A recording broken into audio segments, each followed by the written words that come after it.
I'm Pat Doris. Welcome to The Story. We're starting today in front of Washington County elections because they've performed what's called their first public logic and accuracy test on their vote counting machines. I gotta tell you, it sounds like it's a boring thing, and it kind of is. In fact, I've never even covered one before. But these days, questions of election security are on the front of all of our minds, and we just had to check it out. Let's go inside. The accuracy and logic test will be run 3 times for the public here in Washington County. It's the way they confirm the machines will accurately count every single choice that the county's 385,000 registered voters make this election. Kind of the point of doing this early is so if a problem does come up, we can correct it. That's Dan Forrester. He's the elections manager here. The media have turned out in full force for this event. I would say that there's a greater level of interest in the kind of the mechanics of how we run elections this year. Also here, nearly a dozen people, members of the public who want to observe the test run of the sample ballots and ask questions about election security.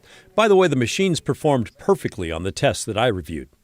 Most observers would only tell me their first name. Janice wonders about the laptops that sit on top of the ballot scanning machines and hold the vote totals from each stack of ballots that are run through. So I see 3 cords connected here, and I know that we've been told it's not connected to the internet. That's right.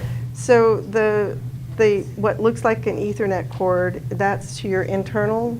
Yeah, that's going to our internal server, and that network is not connected to the internet. Dan, the elections manager, stressed several times that the laptops are not connected to the internet. He said they cannot be hacked from the outside because no one can get to them.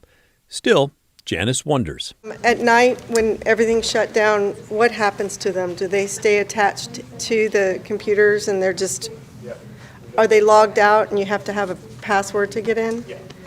So are these laptops are owned by Washington County? Yep. Okay. And can I ask the question, is it possible to find out like the specs on the computer that were purchased? I mean, were they purchased without a modem, for example, to get to her question?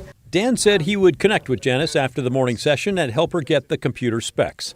I think all the questions I heard this morning were interesting and valid, and this process is valuable. It not only proves the machines are extremely accurate, it also helps kill false rumors. I mean, the observers are asking great questions. I mean, these are the kind of things that we think about, and it's just great to have the opportunity to, share how elections really work and dispel some of the rumors and misinformation around elections.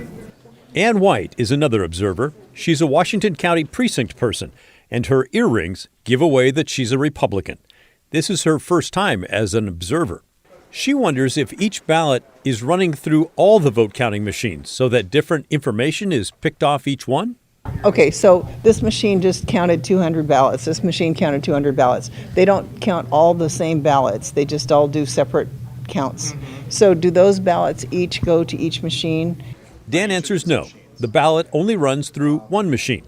There are multiple machines, so a large number of ballots can all be counted at the same time. Melody is another person here to watch. She wants to know what sort of security is in place when the vote totals are put onto a thumb drive and walked into a different room to share with the public. Yeah, and is that monitored? Like, are there 2 people that walk the USB drive over there? It's not required that there are 2 people. Because, like when you're working in the bank vault, they always like to have redundancy. Dan answers that no, there is no redundancy there, and since the results fed out on election night are unofficial, he does not think a second person is needed there. But he said there are many redundancies elsewhere to keep the election secure and safe. And the point he stressed time and again, the counting machines and the laptops which hold their results are cut off from the outside world. And one thing that I like to remind people is that the tabulation system is closed, it's separate, it's not connected to the internet. We have a number of layers of security to protect us against malicious intrusion. And I have to say, now that I've seen the process, I take back what I said earlier. It's not boring at all. It's actually fascinating to learn about the nitty-gritty of how our votes are counted and how those machines are protected. Washington County is going to run the test again November 2nd at 9 a.m. You should go if you get a chance. And if you live somewhere else, call your local county elections office to find out when they are running the next public test in your area. And then let me know how it went. What are your other concerns about election security? Let us know. Send an email. You can send it to thestory@kgw.com or call and leave a voicemail, 503-226-5090.